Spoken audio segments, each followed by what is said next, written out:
வணக்கம், welcome to kitchen corner. நம்ம இன்றைக்கி பார்க்க போகிற ரெசிபி என்னென்னா கொள்ளு துவையல். வாங்க எப்படி செய்கிறதுன்னு பார்க்கலாம். ஒரு கப் அளவு கொள்ளு நல்லா சுத்தம் பண்ணி எடுத்து வச்சுக்கோங்க.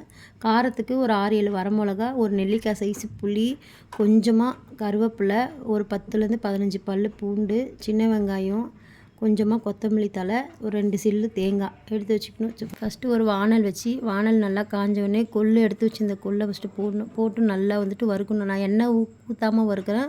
உங்களுக்கு வேணால் கொஞ்சம் நல்லெண்ணெய் சேர்த்துக்கோங்க. நல்லா படப்படன்னு பொரியிற அளவுக்கு வறுத்து ஒரு பாத்திரத்தில் மாற்றி எடுத்து வச்சுக்கணும். அப்புறமா அதே வானல் வச்சு ஒரு 2 ஸ்பூன் எண்ணெய் ஊற்றிக்கணும். எண்ணெய் நல்லா காஞ்சோடனே ஃபஸ்ட்டு பூண்டு போடணும். பூண்டு சும்மா கொஞ்சம் வணக்கினா போதும். நல்லா வணக்கி எடுத்துகிட்டு அப்புறம் காரத்துக்கு எத்தனை மிளகா வேணுமோ அத்தனை மிளகா போட்டுக்கலாம்.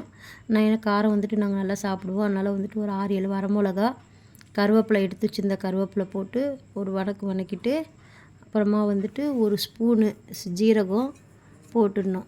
ஒரு ஸ்பூன் ஜீரகம் போட்டு அதையும் லைட்டாக ஒரு வறுக்கணும். வறுத்துட்டு அப்புறம் சின்ன வெங்காயம், நீங்கள் உரித்து எடுத்து வச்சுருக்கிற வெங்காயம், உங்களுக்கு தேவைன்னா நீங்கள் பெரிய வெங்காயம் கூட போட்டுக்கலாம். சின்ன வெங்காயம் போட்டுனா துவையல் நல்லா டேஸ்ட்டாக இருக்கும் சாப்பாட்டில் பிசைஞ்சு சாப்பிடும்போது.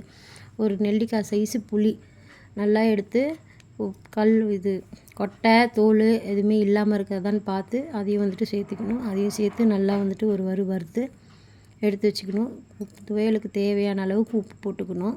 உப்பு போட்டு உப்பு நல்லா வணங்கணும்.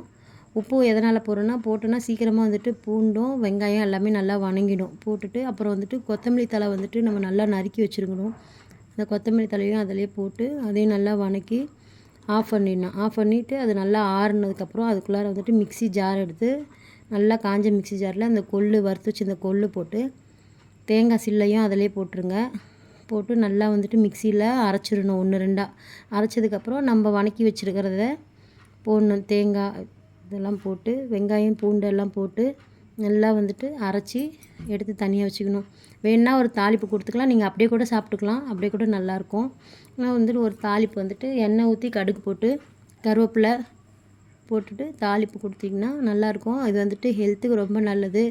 கொலஸ்ட்ராலை கெட்ட கொலஸ்ட்ரால்லாம் வெளியே கொண்டு வந்துடும். வெயிட் லாஸ் ஆகும். உடம்புக்கு ரொம்ப நல்லது. வாங்க சாப்பிடலாம்.